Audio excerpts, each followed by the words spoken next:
down to people going to jail and getting sentenced. We can't hear, well, it's too harsh. We can't hear the system is unjust. And we can't hear, I hate the police. Because all those homicide detectives, they speak for the dead. You have to have them. Or else there will be no justice. I say, let's hold the mayor, city council, police chief, and every officer accountable for the crime that's committed and come up with a way to fix it. Frank, candid, and straight to the point. This is The Truth in the Afternoon with Dr. Ken Harris, sponsored by Concordia University on 101.7 The Truth and The Truth app. All I want are the books made correct. I think historically, Black people need to be made whole. If you're not going to pay us reparations, if you're not going to give us the money that you owe us based on what was taken from us and our families, the least you can do is get the history. Well, thank you. I appreciate you taking my call. You continue doing your work, man. I appreciate you. I listen to you every day. Now, live from the American Family Insurance Studio in Milwaukee, here is Dr. Ken Harris.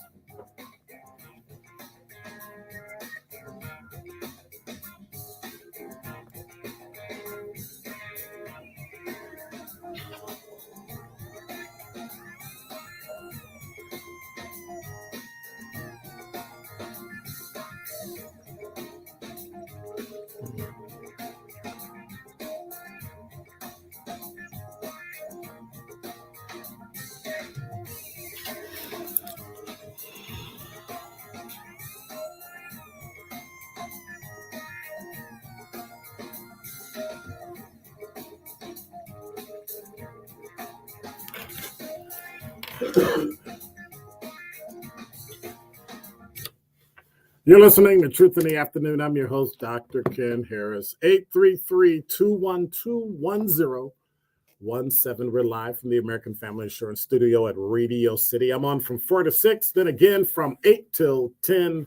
We will be broadcasting live from 101.7 The Truth at 101.7 FM and 620 WTMJ. We will be giving you wall-to-wall coverage of election results. So make sure that you're here with us, and we'll take calls, and we'll have folks jumping in, and we'll have all sorts of things going on. So just make sure you hang around. Join us back in around 8 o'clock tonight. Actually, just stay here. You know, you got us, you got Tori Lowe, and then we'll come back at 8 o'clock, and you can just go straight through. All right? So, yes, today is election day. I say big deal. Time is here. Everybody's talked. Everybody screamed and hollered. Everybody talked about who they wanted. Everybody talked about who was better. I had conversations with people where people said, I'm voting for Bob Donovan. And I said, okay, why are you voting for Bob Donovan? He says, he's the better candidate. I said, what'd he do? Crickets. So then I asked another group I was with, hey, who you voting for? Cavalier Johnson. I said, why? They said, because Bob Donovan's racist. I said, what Bob do to make him racist? Crickets. So what I'm learning is that nobody here understands or knows anything about city politics. Nobody understands anything about what makes a good mayor and what makes not a good mayor. We just know how to vote people in and then let them stay there forever, which I find ridiculous if you really think about it. I mean, if you don't, Milwaukee, Wisconsin is the only place I know of that you can come in completely and totally suck at your job as a politician, and we vote people in.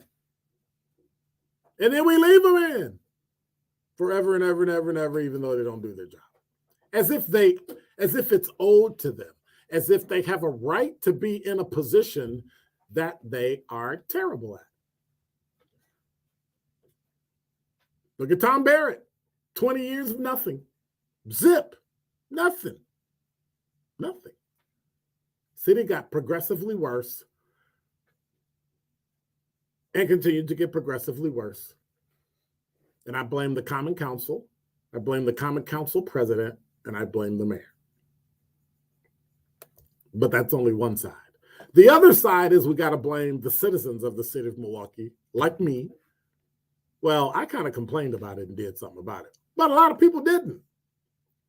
Sat back on their duff, waiting for somebody else to come in and fix everything. Well, now your day of reckoning is here. Today is election day. And if you vote the wrong person in, you got 2 years to man up, woman up, and tell the person, we don't want you anymore, don't bother running. And the only way you do that is to send them an email or a letter or a phone call about a year in. So about a year this time, next April 2023, you should be telling whoever is in office that, yes, you co-sign to move forward, or absolutely not, we're going to throw you out on your ear. Matter of fact, if we could have an election to recall you before your term is up, we should probably do that. And like I said, my printer's ready, and I'll print them out and pass them out for recall because time is out. Shooting after shooting, theft after theft, car crash after car crash, we got nothing. So what can we do? I thought about it. What can I tell you what you would need to do in order to make this city better, to make your life better? Well, forget the city. Let's talk about you. I came up with 4 things that you can do that I think will make your life better. Number 1, you need to hold your common council person accountable for everything. When the garbage isn't picked up, call them. When the electric goes out, call them. When you have an issue with a neighbor, call them. When the street's not clean, call them. When the snow's not picked up, call them. When the lights go down, call them. When the police don't do their job, call them. Every day if you have to. Every single day. Send them a text, send them an email, and give them a phone call. Never contact your common council person one time. Multiple times in 3 different places. If you got 10,000 residents, if one thing happens in a day and they all hear about it, you should get 30,000 contacts. They should know that if they don't do their job, their 76 or 77,000 in committee payments or whatever the heck it is and per diems they get are going to disappear the next time election day comes around. Number 2, start yourself a business. Stop crying about what the government's going to give you. Stop crying about what the city's going to give you. Stop crying about reparations. You're not getting it. As long as white people are in charge, you are not going to get reparations. Get over yourself. Because that's just how life is.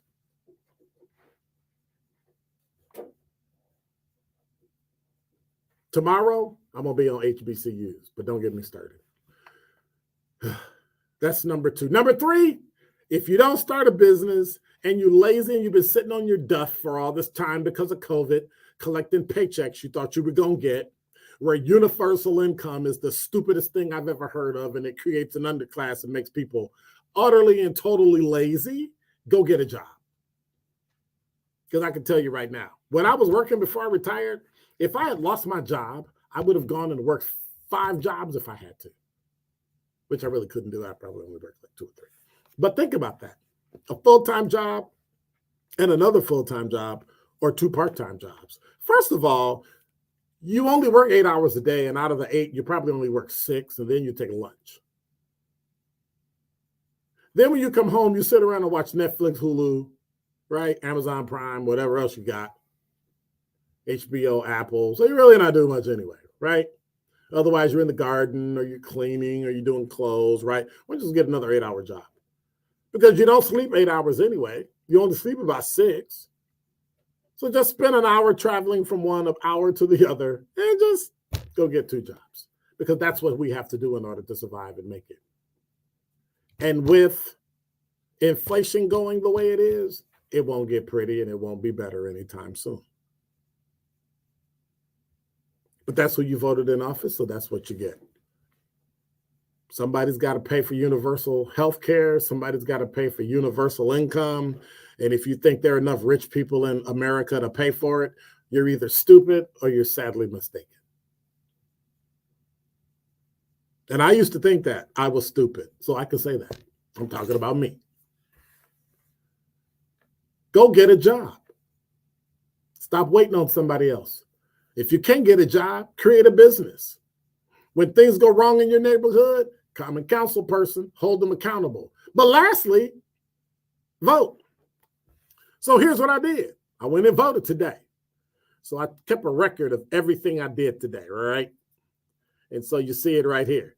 This is when I got in my car. It was 7:13, right? Can I even read that on LinkedIn? I don't think so. Too much reflection. 7:13, it was 42 degrees outside. That's what time it was when I pulled up in front of where I was voting.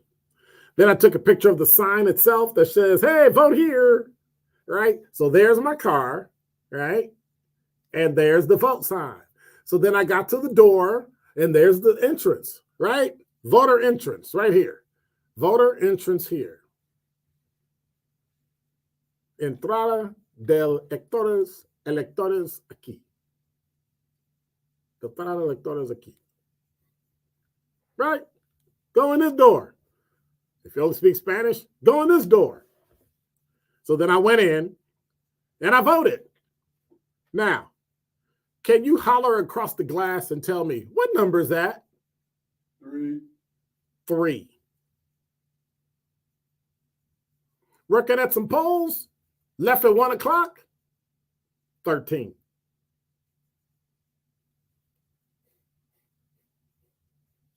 Got mine, I voted. People complain about it, I voted.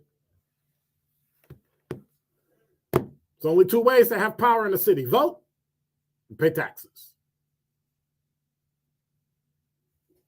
If you don't own a home, you should vote. If you own a home, you should vote.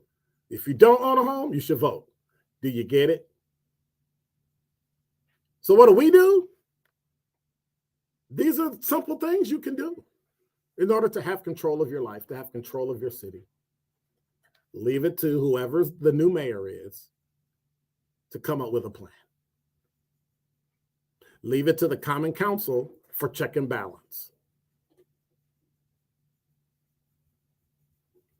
When in doubt, start a business. If you need to, get another job, but you better make sure you vote. Now, I could sit here and talk about it till I'm blue in the face. I could sit here and talk about it until, I don't know, the election results come in. But you know what I figured out? I got nothing.